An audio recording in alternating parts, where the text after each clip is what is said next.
No one is coming. Not in the dramatic sense. Not in crisis. In the ordinary, daily sense that determines how you move through the world. You figured this out years ago. Maybe decades. You don't remember the exact moment. But your body does. Your unconscious does.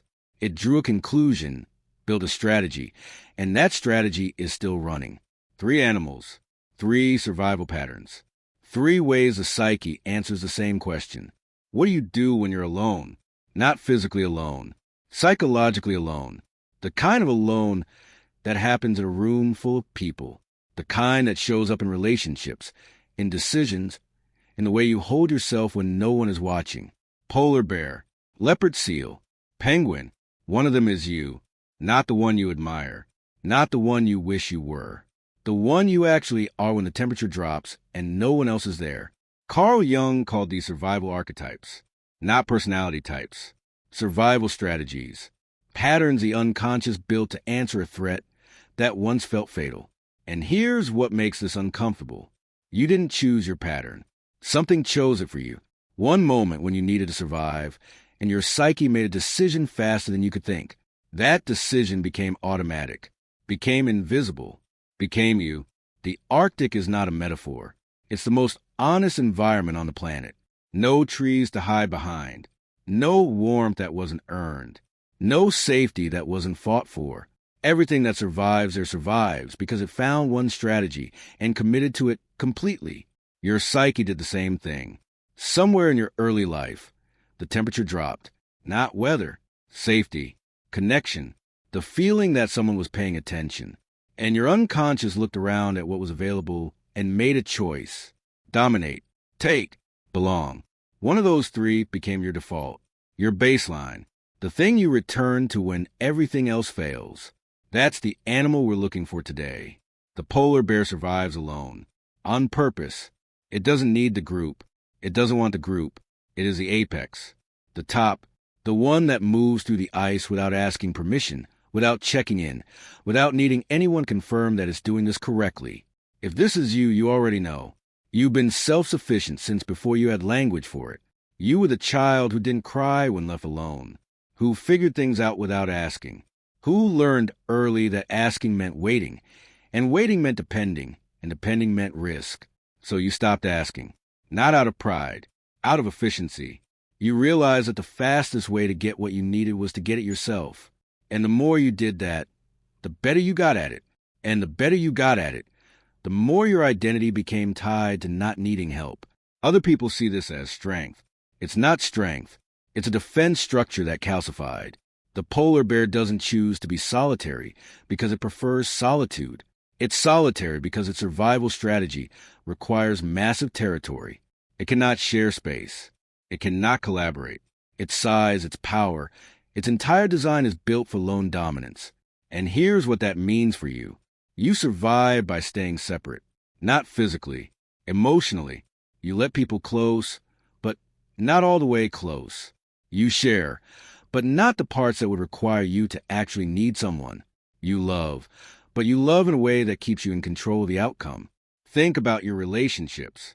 You're the one people call capable, reliable, strong, the one who has it together, the one who doesn't fall apart. And they mean it as a compliment, but you know what it actually means. It means they've never seen you need anything, because you don't let them, not because you're hiding, because needing feels dangerous. Needing means you're not sufficient, and if you're not sufficient, the entire structure collapses. So you stay on top of the ice, alone, moving, surviving. But here's the shadow. Independence is not the same thing as strength. You confuse the two. You build an identity around not needing anyone, and now you can't tell the difference between autonomy and isolation. You're not choosing to be alone. You're afraid of what happens if you're not, because somewhere long ago you needed someone and they weren't there, or they were there but they failed, or they were there and their presence made things worse. And your psyche made a decision in that moment. Never again. Never again will I be in a position where someone else holds the power to help or hurt me. Never again will I wait for someone to show up. Never again will I make my survival dependent on another person's capacity. And that decision worked. For a while. It made you competent, capable, unstoppable. It also made you unreachable. People try. They reach for you. They offer. They ask what you need. And you deflect, not cruelly, smoothly.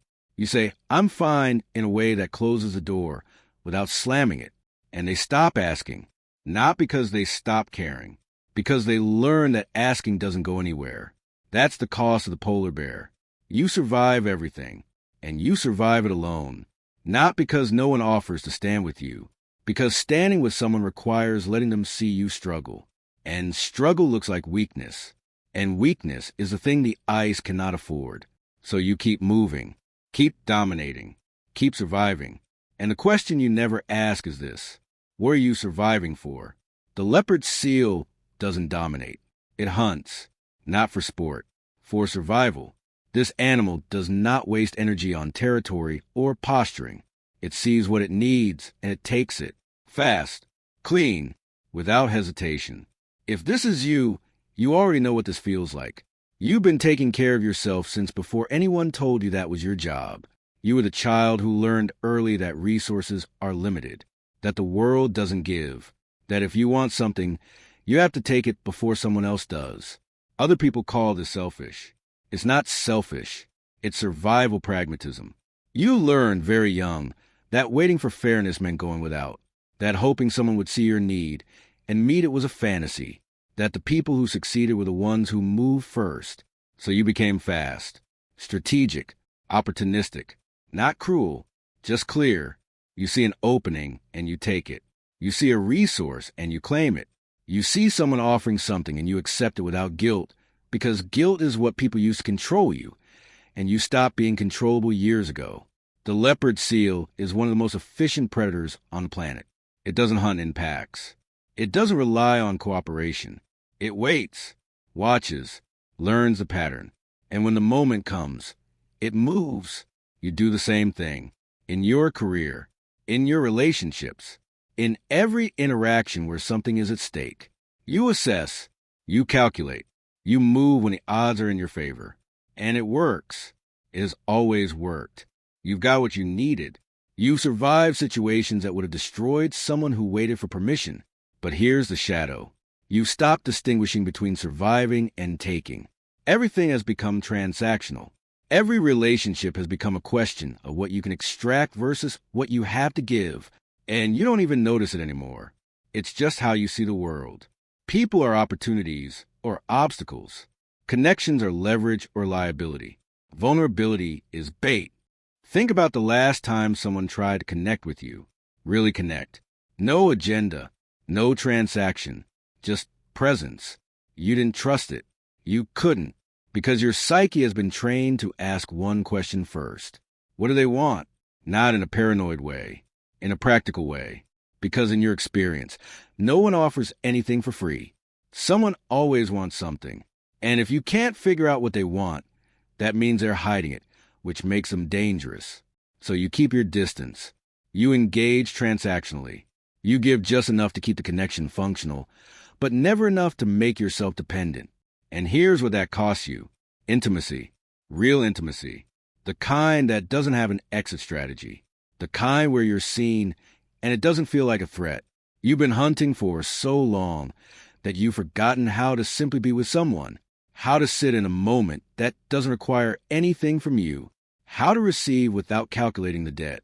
Because the leopard seal doesn't know how to stop hunting. Its entire nervous system is wired for predation. Rest looks like vulnerability. Stillness looks like weakness. And weakness in the water gets you killed. So you keep moving, keep taking, keep surviving. And the people who try to love you, they stop trying, not because you hurt them, because they realized they were never going to reach you. You were always going to be assessing, always calculating, always one step removed from actually being there. That's the shadow. You're the most efficient survivor in the room. And the loneliest. The penguin doesn't dominate. It doesn't hunt alone. It survives by belonging. The Antarctic is the coldest, most hostile environment on Earth. Nothing survives there alone. Nothing. The wind is fatal. The cold is fatal. Isolation is a death sentence. So the penguin huddles. It moves into the center of the group. It shares warmth. It takes its turn on the outside, protecting the others, knowing that when its turn comes, they will protect it. If this is you, you've always known that survival means being part of something larger than yourself. You were the child who needed the group, not out of weakness, out of design.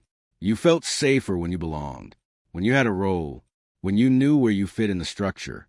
Other people see this as communal, as generous, as selfless. It's not selfless. It's survival through merger. You learned very early that being alone was unbearable, that the cold came faster when you were isolated, that the only way to stay warm was to press yourself into something that would hold you. So you became essential to the group. You made yourself needed. You took on the role that no one else wanted. You became the one who holds things together, who remembers, who shows up, who stays. And it worked. People relied on you. The group functioned because you were in it. You had purpose. You had place. You had proof that you mattered. But here's the shadow. You've disappeared into the crowd. Not physically, psychologically. You've merged so completely with the group's needs that you no longer know what you need outside of them. You become a function, not a person, a role. And roles don't get to have boundaries. Roles don't get to say no. Roles don't get to leave.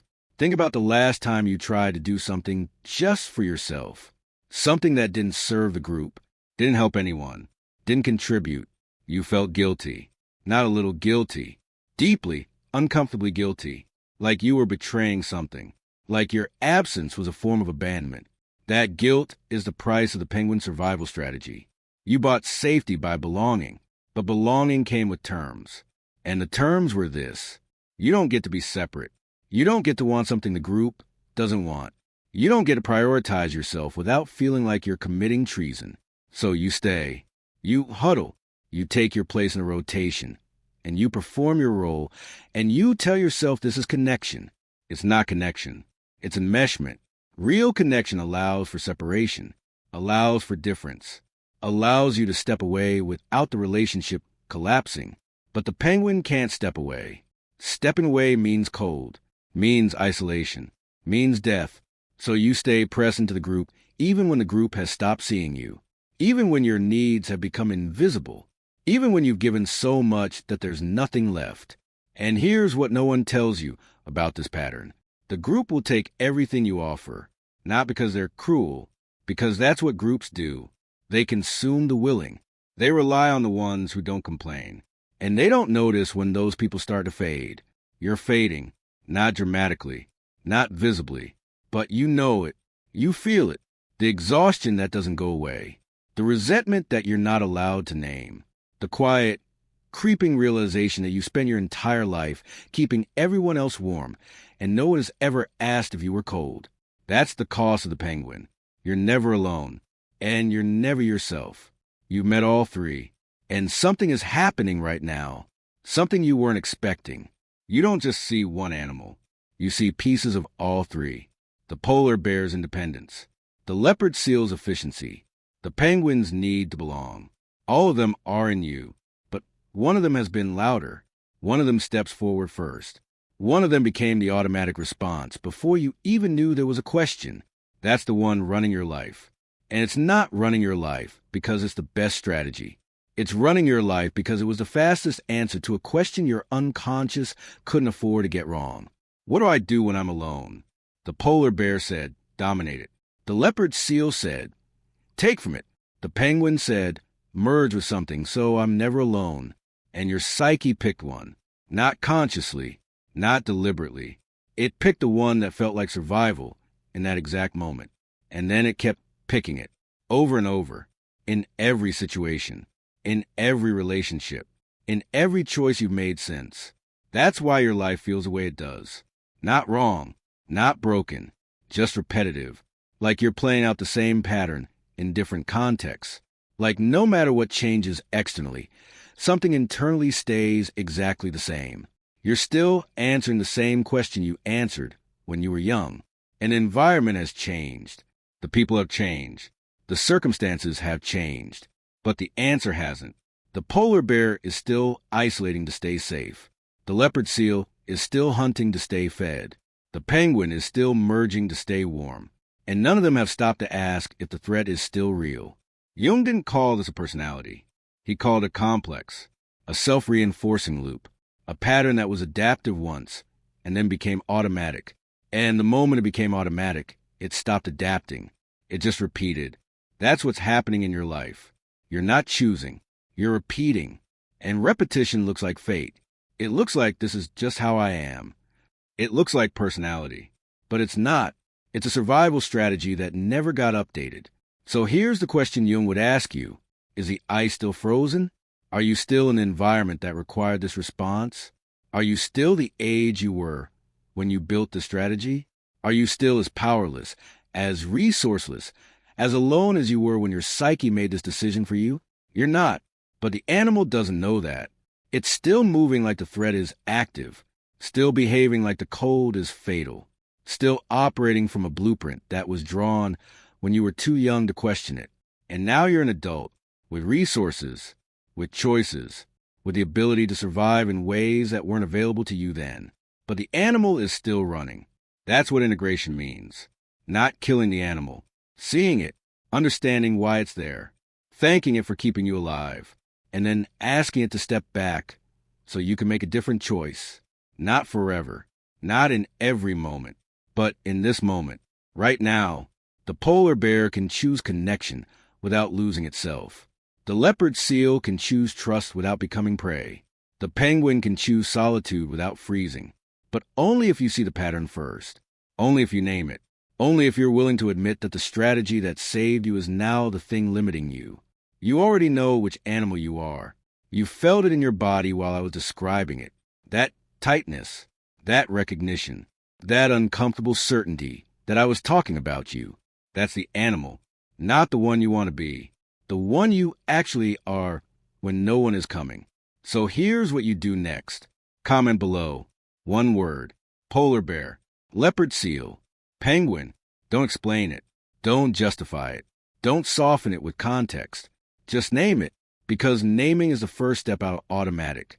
Naming is how the unconscious becomes conscious. Naming is how the pattern loses its invisibility. You've been surviving the same way for decades, and it worked. But surviving is not the same as living. And living requires something the animal doesn't understand. Choice. You already know which one you are. Now you get to decide what happens next.